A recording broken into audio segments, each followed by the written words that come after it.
Bem, meus queridos, vamos ao estudo da lição número 11, a parte de terça-feira, falando sobre o círculo vicioso da impiedade.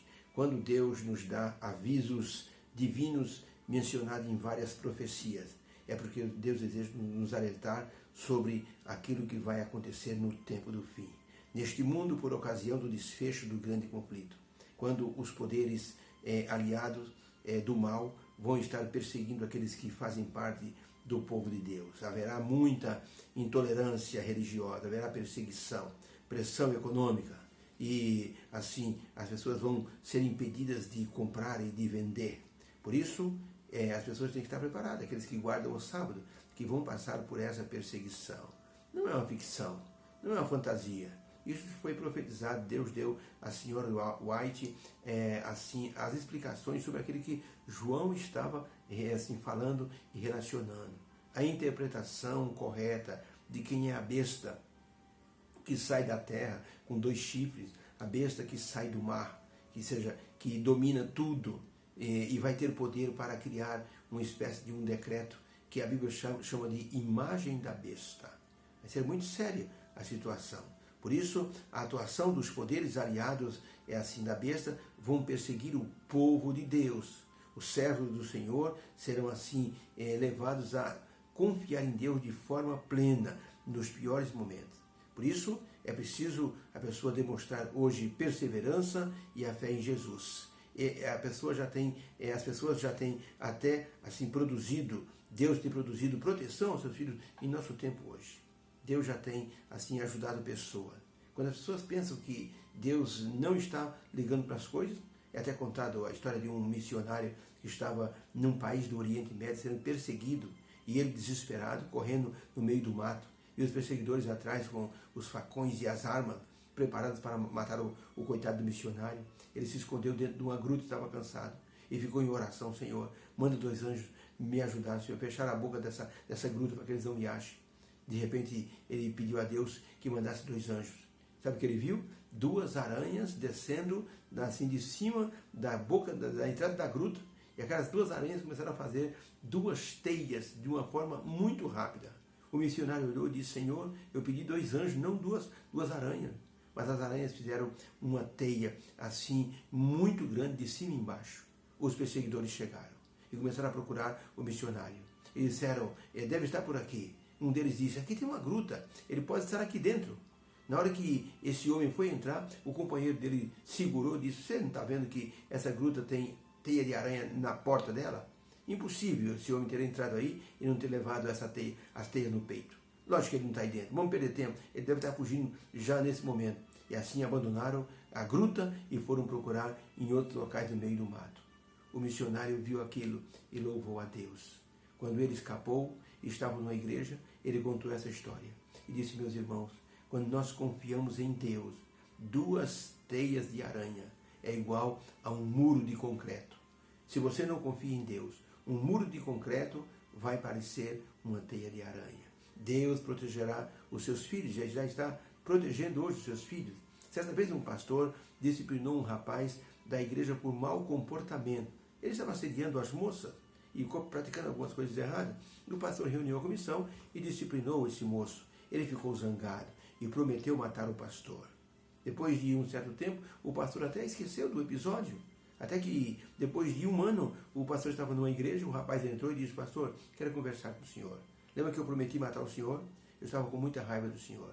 Eu tentei várias vezes perseguir o senhor e esperar o senhor de emboscada, principalmente quando o senhor ia naquela igreja bem distante. Mas, curiosamente, o senhor estava sempre acompanhado e eu não consegui realizar o meu intento. A igreja louvou a Deus, porque o pastor sempre ia sozinho naquela igreja distante. Os anjos de Deus acompanhavam o pastor para impedir que aquele moço fizesse assim, cometesse um crime matando o pastor. No tempo do fim, Deus vai mandar os seus anjos ajudar os seus filhos para que possam resistir assim os desmandos e as perseguições que serão impostas contra os filhos de Deus. Pergunta número 4 diz o seguinte: qual é a prova que o povo de Deus enfrentará no auge do grande conflito? Qual prova o povo de Deus vai enfrentar no auge do grande conflito?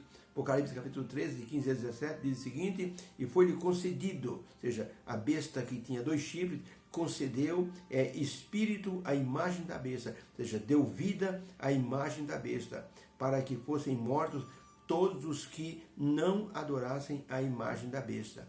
E fez com que todos, pequenos e grandes, ricos e pobres, livres e servos, lhe seja posto um sinal na sua mão direita ou nas suas testas, para que ninguém possa comprar ou vender, senão aquele que tiver o sinal ou o nome da besta ou o número do seu nome.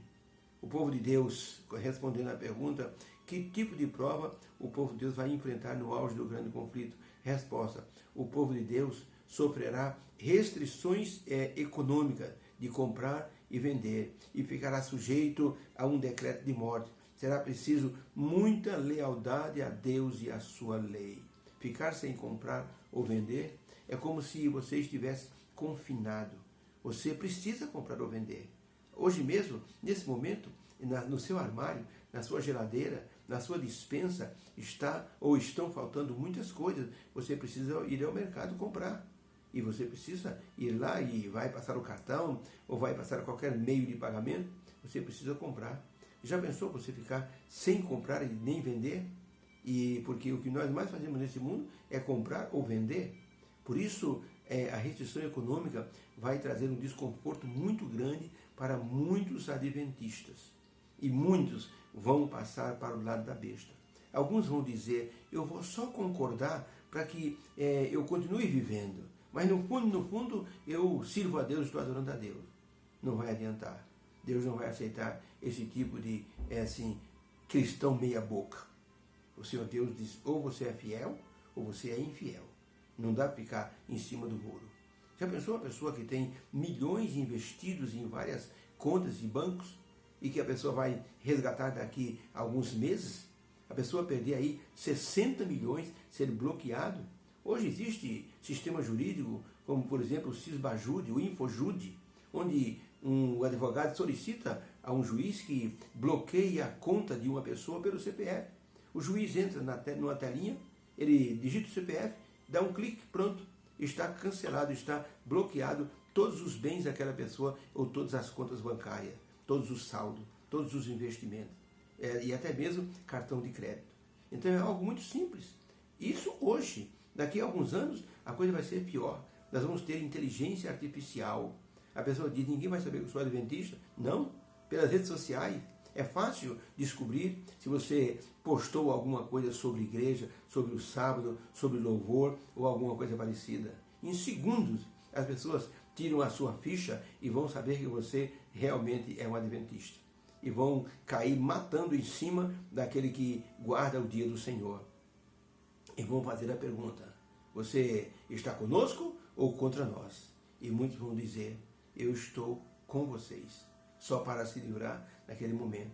A pessoa vai pensar na família, vai pensar nos filhos pequenos, vai pensar nos pais idosos que precisam dele, do dinheiro, dos recursos, e a pessoa então vai se render a essa imposição econômica. Por isso, essa questão de testemunhar em meio à perseguição é muito delicada. E somente a confiança e coragem no poder do alto pode habilitar uma pessoa a realmente mostrar a razão de sua fé, através das ações que pratica em sua vida diária. Os grandes homens do passado agiam pela fé na proteção divina. Ellen White menciona, inclusive, que Daniel e seus companheiros estimavam o favor de Deus. Deus os amava e sobre eles estendeu sua proteção. Está em Mensagem aos Jovens, na página 27. No entanto, essas pessoas não adquiriram fé e confiança em Deus assim, num toque de mágica, num estalar de dedo. Eles desenvolveram essa confiança ainda em sua terra natal. Então vamos precisar, de cada dia, desenvolvermos nossa confiança em Deus através de enfrentarmos os pequenos problemas, as pequenas angústias que temos hoje. Se não confiarmos em Deus agora, para que possamos resolver os problemas pequenos que surgem, quando chegar o momento do decreto dominical, as pessoas não vão aguentar, não vão suportar. Ellen White diz: o povo de Deus não vai conseguir passar pelo tempo de prova. a menos que haja um reavivamento e uma reforma da verdadeira piedade. Ou seja, ser cristão de verdade, ser adventista para valer, servir a Deus de maneira plena. Ainda no livro Eventos Finais, na página 257, Ellen White escreveu o seguinte: está prestes a sobrevir ao povo de Deus o tempo de angústia. Então, o que sairá, ou seja, o que sair, e então é que sairá o decreto que proíbe os que guardam o sábado do Senhor de comprar ou vender, ameaçando-os de punição e mesmo de morte, se não o observarem como dia de descanso o primeiro dia da semana. Vai ser preciso muita fé, muita confiança em Deus, para a pessoa assim dizer: não, eu sirvo a Deus e guardo o sábado. Vai ser preciso muita coragem. Por isso, ou seja, nós temos que pensar o seguinte: no momento em que Deus está solicitando que nós tenhamos confiança, temos que começar a pensar no que vamos fazer no momento assim dessa pressão que vai existir. Deus vai avisar a sua igreja no momento certo de sair das grandes cidades. Eu conversei com um pastor departamental. Disse: pastor, como é que vai ser? Nós vamos ficar esperando o decreto dominical sair? Ele disse: irmão, nós somos uma igreja organizada. Nós temos todo um escalão assim preparado para avisar a igreja no momento certo. É por isso que a nossa sede é nos Estados Unidos, porque de lá é que vai sair o apoio para a besta, ela assim ter o decreto dominical assim oficialmente aprovado. Então, quando soubermos que o decreto dominical vai ser aprovado no mundo inteiro, vamos avisar nossas igrejas para que saiam das grandes cidades e possam ir para lugares mais distantes, para que possam então preservar a vida sua e dos seus queridos. Então, como igreja organizada, nós logicamente seremos avisados em tempo, para que ninguém fique desnorteado. O que eu vou fazer? Cada um tome uma decisão, cada um assim pense, assim, eu preciso fugir agora, preciso não fugir, o que eu faço? Então, a igreja organizada como porque Deus gosta de tudo com decência e ordem, a igreja vai estar avisando os seus membros para que possam então fazer a sua retirada das grandes cidades, porque realmente as grandes cidades é que criam o maior problema. Imagina a pessoa não poder abastecer, vai até onde sem abastecimento? Vai andar pelas rodovias, vai andar pelas estradas, pelo meio do mato? Então é preciso assim um planejamento estratégico. O povo de Israel no passado foi estratégico. A saída do povo no Egito foi estratégica. Deus planejou tudo aquilo e foi colocando proteção aos seus filhos até chegar na terra de Canaã, com aqueles que serão os remanescentes e que estarão indo para Canaã celestial. Deus vai protegê-los como protegeu os filhos de Israel no deserto. Por isso, temos que pensar em nosso planejamento e perseverança. John Wesley foi um dos grandes homens do passado. Ele era um homem perseverante. Ele escreveu no seu diário o seguinte: 5 de maio, preguei numa igreja, pediram para não voltar mais. Manhã de domingo, dia 12 de maio, preguei em outra igreja, não posso voltar para pregar mais lá. Manhã de domingo, dia 19 de maio, estive em outra igreja e os diáconos me pediram que eu não voltasse mais. Manhã de domingo, 26 de maio, preguei no meio de um sítio e soltaram um touro bravo para acabar com o culto. Não querem que eu volte mais lá. Manhã, tarde de domingo, dia 2 de junho, preguei em um campo de futebol e 10.000 pessoas me ouviram e muitos entregaram o coração a Jesus. Esse é um exemplo de perseverança de John Wesley, o grande pregador do passado. Ele não se importava com os fracassos anteriores. Ele ia para a frente. Como diz o apóstolo Paulo, esquecendo-me das coisas que para trás ficam, eu prossigo para o alvo, para o prêmio da soberana vocação.